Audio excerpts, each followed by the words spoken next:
Check this out. We've got something really fun today. This is so amazing. Oh man, again? 7.1 Characteristics of exponential functions. An exponential function has a variable in the exponent of a constant term, so we could write it as y equals a to the power of x, or maybe a times b to the power of x. The textbook uses c to the power of x, so it wouldn't conflict with transformations, but it already used a, b, c, d for transformations with trigonometric functions, and IB uses a, b, c, d all the time for transformations. So there's still a conflict of letters here. The moral of the story is don't get emotionally attached to the letters. If we had transformations on these exponential functions, it would look like this. Now please remember that negative and then 5 squared is just negative 25, and negative 5 all squared is 25. Let's investigate exponential functions written in this form using these examples. So we want to make a table of values. Just pick some x and y values, maybe negative 1 and 0 and 1. And this one would be 1/2, this one would be 1, and this one would be 2. Next, make a quick sketch of how the graph would look. So for this, we would see something like this. The y-intercept in this first one is y equals 1. The m value is 1, and the n value is 2. Now we've got a few more examples here. So finish the rest of these examples and then start the video again. The rest of the table might look something like this. Let's answer some questions based on the results that we have here. What does m represent for these functions? So it is very obviously the y-intercept, and that will be true when we have no other translations. It's also the vertical stretch and reflection, just like in our other transformations. What does the n represent in these functions? So the n is the number that's the base of the exponent. And here it's 0.5. And notice this number here, 4 times 0.5 is 2. 2 times 0.5 is 1. This one here, we're multiplying by 2 each time. So 3 over 2 times 2 is 3. 3 times 2 is 6. So n is the base, but it's also the common multiplier. So if we want things to double, we might want to put a 2 there so that it doubles every time. Okay, what happens when m is less than 0? We are reflected into quadrants 3 and quadrants 4. What happens when n is in between 0 and 1? Well, careful with this one. When n is in between 0 and 1, so here we have 1, and the graph is going down. And here we have another n in between 0 and 1, and the graph is going up. So it doesn't necessarily mean the graph is going up or down, but notice they're both getting closer to the x-axis. So that's what we'll write down here. So it might look like this or this. What happens when n is greater than 1? As x gets larger, the function moves away from the x-axis. And so that would look something like this or this. What are the exponential functions for these graphs? They'll be written in this form. Let's find A first. A was our reflection and our y-intercept. So there's no reflection here, so our A must be positive. The next one is that our y-intercept is still at 1. And so there was no stretch here, and our A value then is just 1. So to find C, we take a y value and we divide it by the preceding y value. So we could take this y value 1 and divide it by the preceding y value, which would be 4. And that's what our C value would be. Every time 4 times a quarter is 1, times a quarter is a quarter, so this value, this y value here is a quarter. So our function is y equals 1 for A, so we're not going to write that, 1/4 to the power of x. Now this is fine, there's nothing wrong with this. If you don't like this fraction in here, you could write it like 4 to the power of -x. Let's try the next one. The y-intercept now is at 2, but there's no reflection, so our A value is 2. Our C value comes from any y value divided by its preceding, so 2 divided by 4. Or you might say, well, what if I pick the wrong one? It doesn't matter. 1 divided by 2. Well, those are all equal. Okay? A half divided by 1 is still a half. So you can't go wrong. Just make sure you're leaving exactly 1 unit in between your y values. So this one would be y equals 2, 1/2 to the power of x. Now do not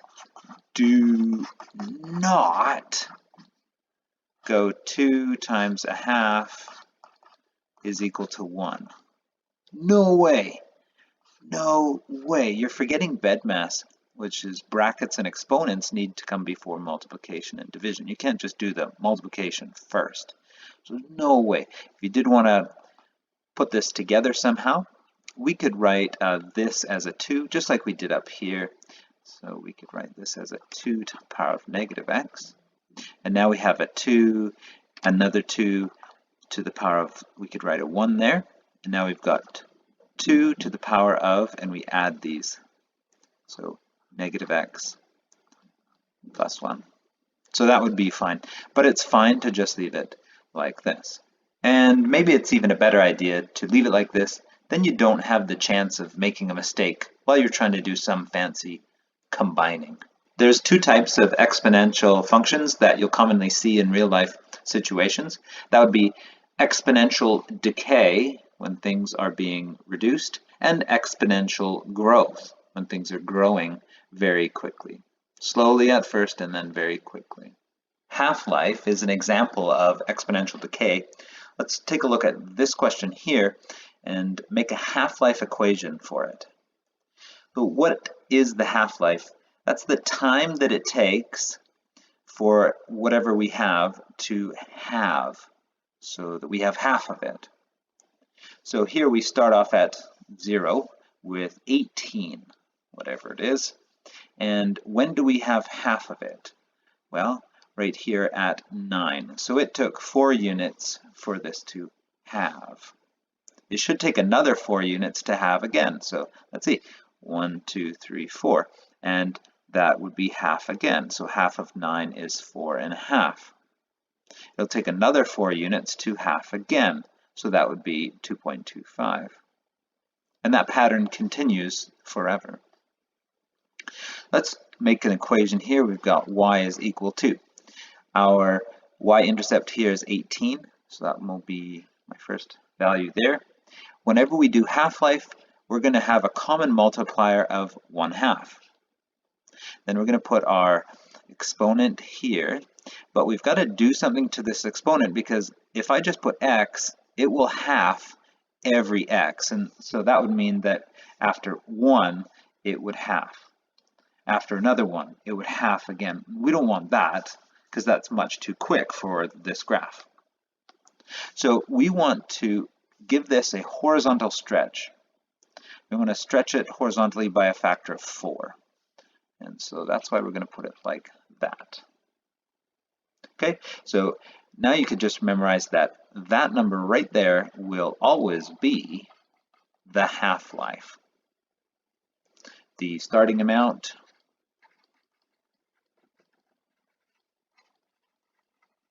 and the half-life.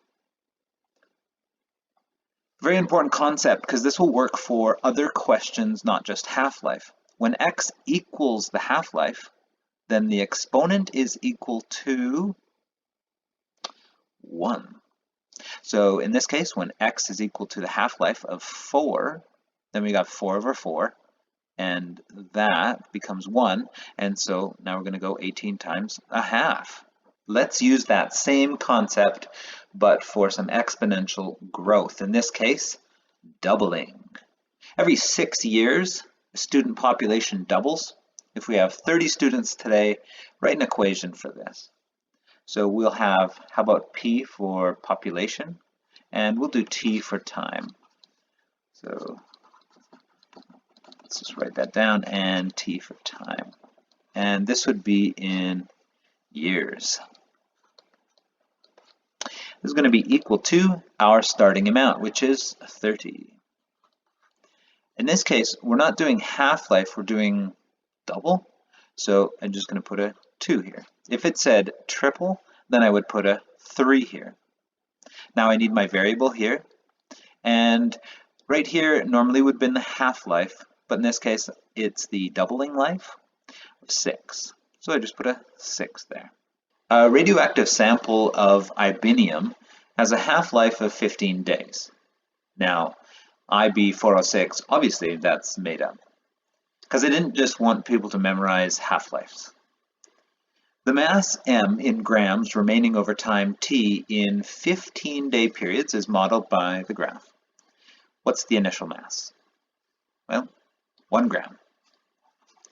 What mass does this sample approach over time? It's like ibinium is very unstable and eventually it's approaching 0 grams. It doesn't ever get there, but it approaches it. Domain and range. Let's do the domain. We can do it in interval notation. The domain starts at 0 and continues on forever. And the range? Well, the range is from 0, but not including 0, because we never get there, so round bracket for that, all the way to 1, which is our starting amount, but including 1. Write a function to model this half-life. Let's say our mass is a function of time here. Starting value is just 1, so I'll leave that out. It's a half-life question, so my common multiplier is a half. And it looks like I'm having every, see that's every 1 15-day interval. So I could just write t. And just to remind myself, t is 15-day periods.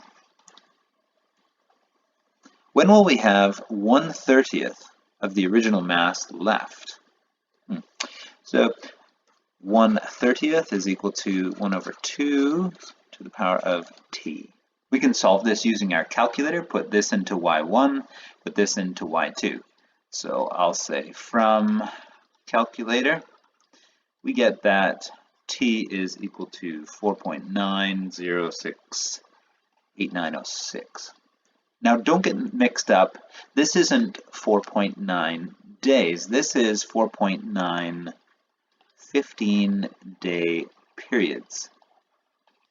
That's not too good, because if somebody asked you when your birthday was and you said 4.9 15-day periods, they'd slap you in the face, or at the very least, they wouldn't give you any presents. So let's fix this so that we can talk normally.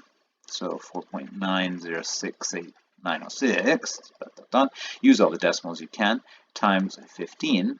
is equal to 73.6 days.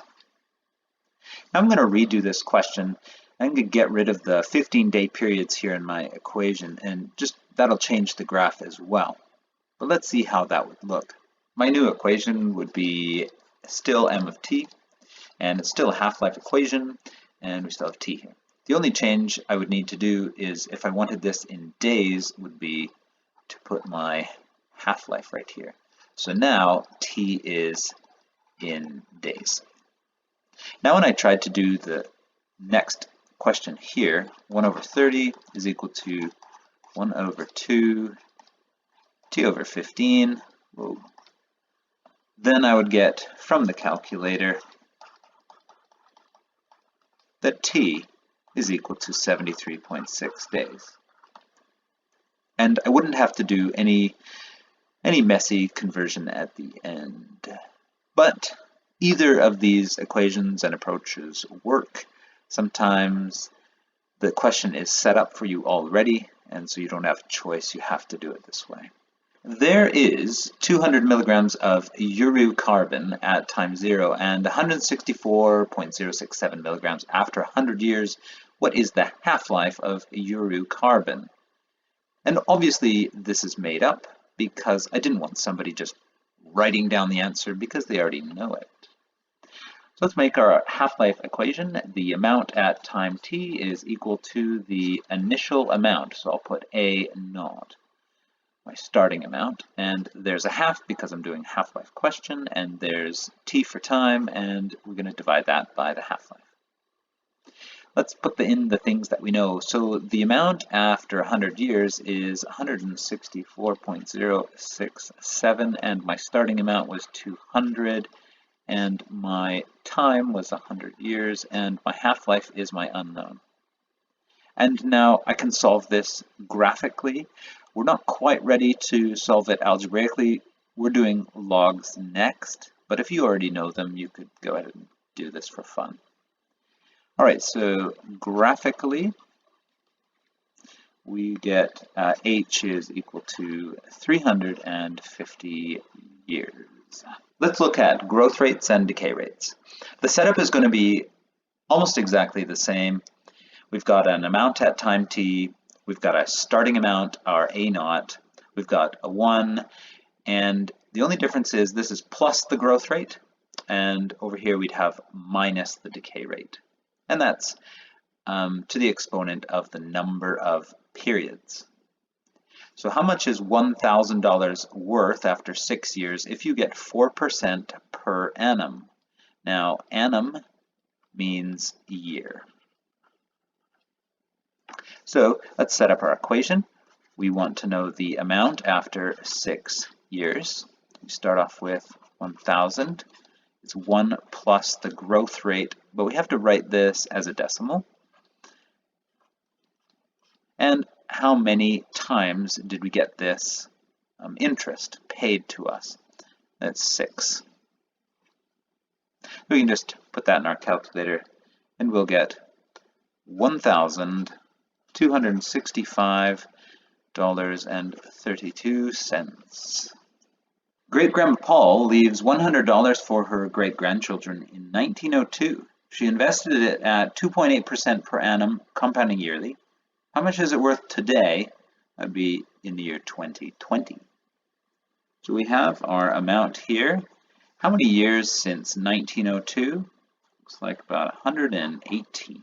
And we'll say it was the exact same time of the year. We started off with $100. We've got 1 plus the growth rate here. And our time is 118 times we get this interest added to our amount. And it looks like she's left you with a nice, comfortable university starting amount of $2,601.28. Thank you, Grandma. Now we're going to get a bit of business sneaking into math here. How much is $1,000 invested at 4% per annum, Compounding monthly for 6 years worth. Compounding monthly. Before we were just paid yearly, and the interest rate was a yearly interest rate.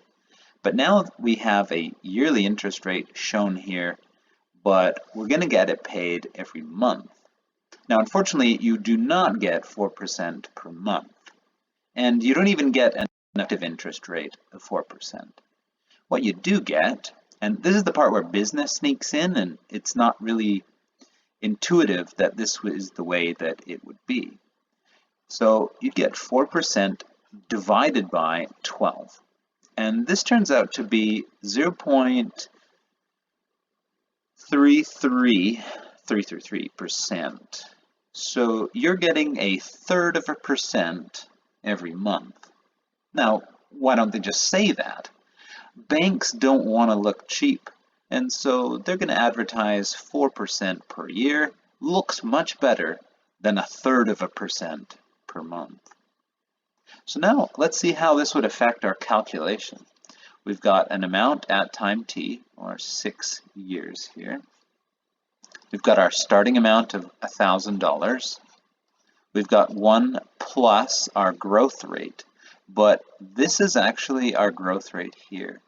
So we'll say 0.04 divided by 12.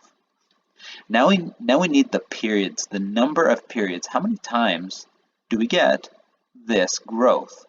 So it is 6 years, but it's also every month for 6 years. So it's actually 6 times 12 up there. Which, in other words, you get paid 1/3%, 72 times. All right, we put all this in our calculator, and it looks like we should end up with $1,270.74. Let's try the next one. This one compounds weekly. So how much is it worth after 120 years?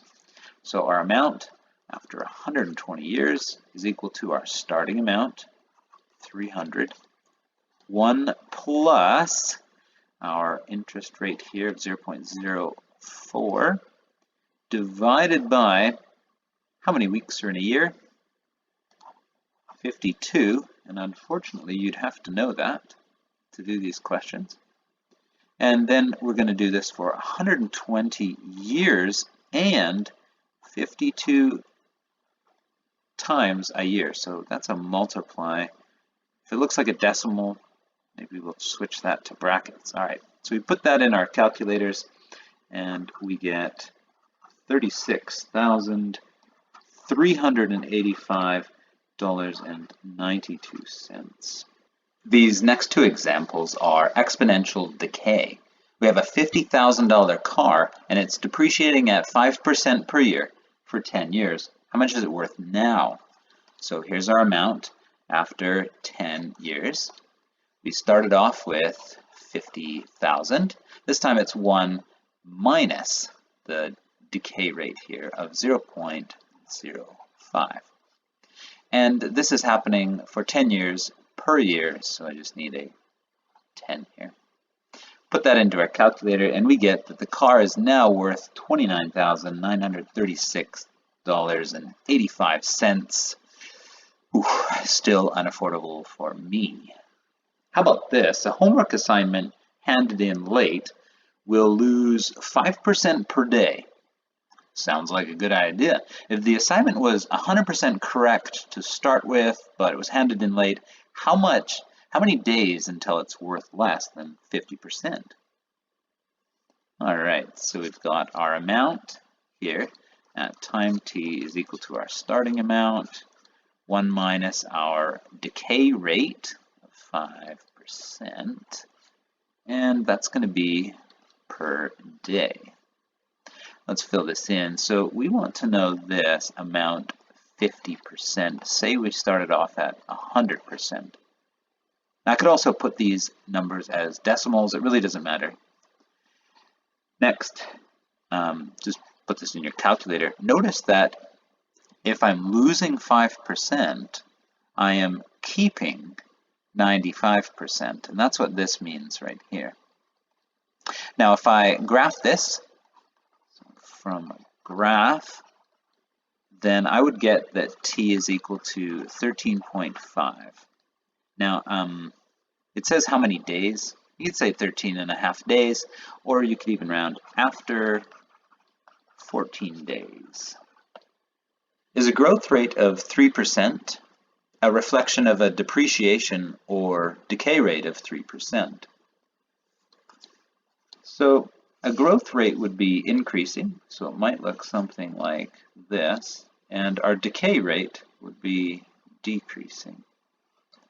Now, both of these have a horizontal asymptote, and all exponential functions have a horizontal asymptote. So we'd be talking about a horizontal reflection. Is one a horizontal reflection of the other? So let's see what our equations might look like. Our growth rate at time t would equal, we'll just say 1 is our initial amount here, make them the same, have them the same y-intercept.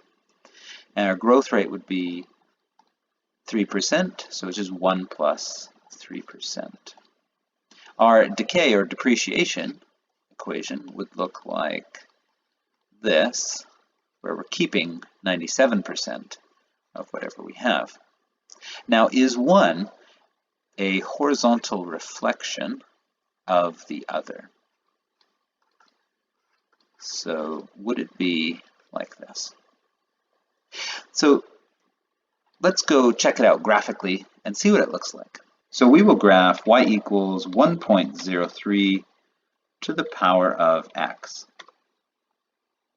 And then we'll graph y equals 0.97 to the power of negative x.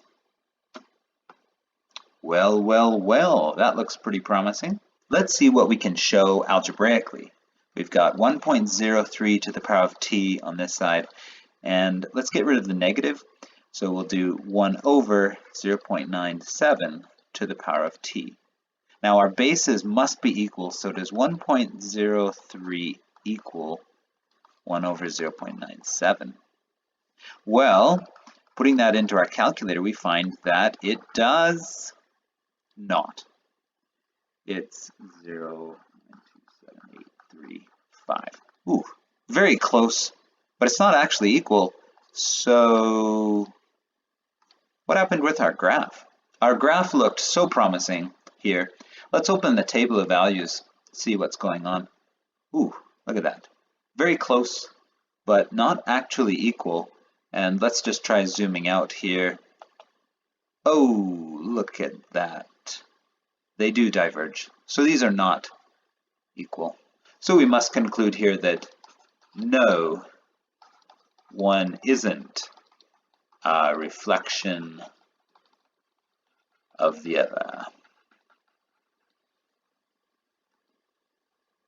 This was part of Relations and Functions 9 and 10. We're doing the exponential part of both of those. Here's some questions. Give them a try, see if you know what you're doing.